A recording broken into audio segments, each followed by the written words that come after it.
Season 11 of Super Mega Ultra Watch is here, and let's of course begin with the balance changes first.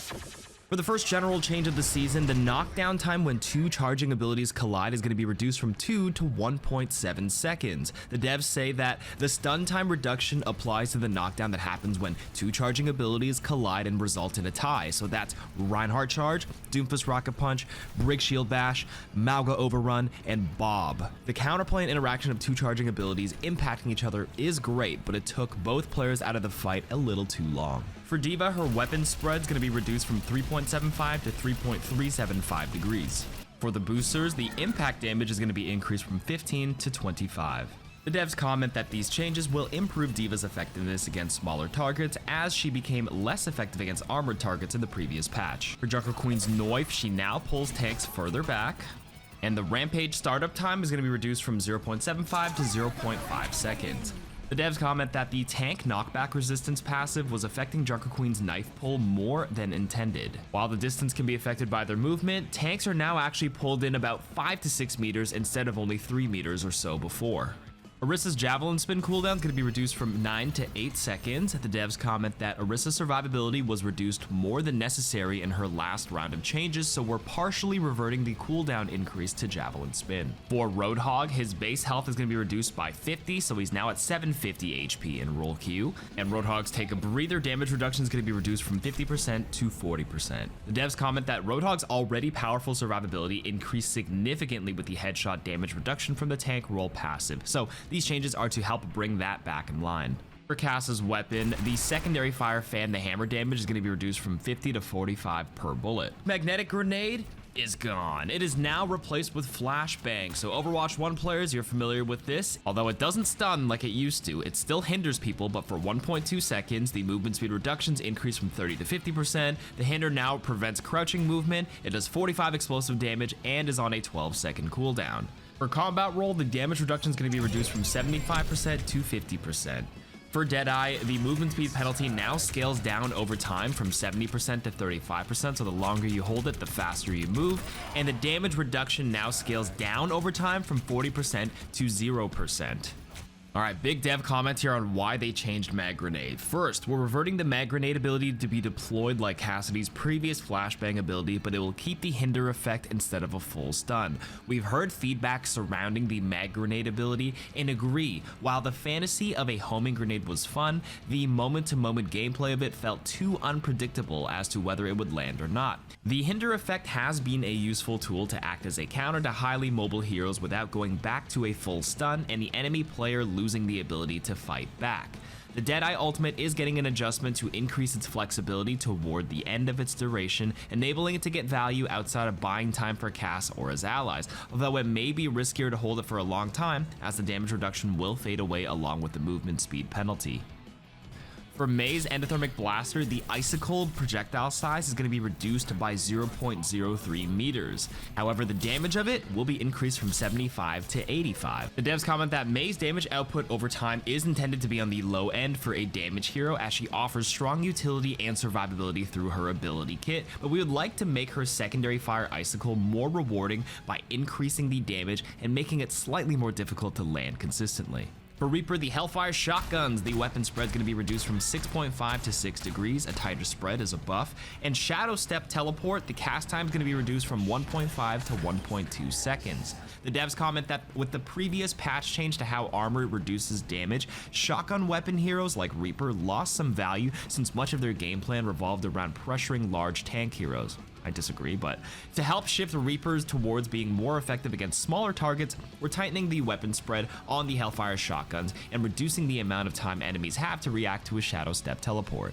Sojourn's Rail Primary Fire, the SMG is going to shoot a lot faster now, from 14 to 16 shots per second. However, the secondary fire damage, the rail shot, the scaling is going to be reduced from 30 to 130 down to 1 to 100.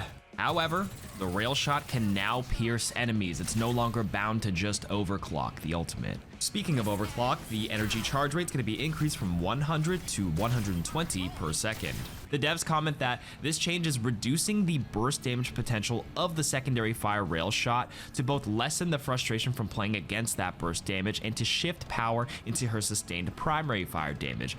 This should smooth out the feast or famine nature of Sojourn, consistently hitting the secondary fire shots. For Symmetra, her base health is going to be increased from 100 to 125, so that means her total health is going from 250 to 275. 125 of it is white HP, 150 of it is shield health. The charge rate of her photon projector primary fire, the beam, is going to be increased by 25%. The devs comment that to help solidify Symmetra as a close range threat, we're increasing her health to better survive in that range, along with how quickly her primary fire beam damage ramps up.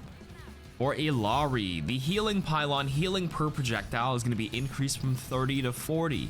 However, the pylon healing is now only half as effective when targeting Illari, so it heals 40 for a teammate and only 20 on herself. The max health of the pylon is going up from 100 to 125. The outburst damage is going to be increased from 10 to 25. The devs comment that Illari's healing pylon is intended to be useful for healing her team in relatively safe positions without much focus required, which enables her to either apply pressure with her primary fire or spot heal in bursts from her more limited secondary fire healing beam. To encourage this, it now has improved health and healing output, but is less effective when Illari uses it to heal herself. For Kiriko, the protection Suzu no longer cleanses hard knockdown stuns. Swift steps cooldowns also going to be increased from 7 to 8 seconds. The devs comment that the hard knockdown stuns refers to almost all the existing knockdowns where the player is stunned and laying on the ground, such as Ryan's Earth Shatter, with the exception of Ana's Sleep Dart effect, which is removed upon taking damage or protection Suzu's cleanse.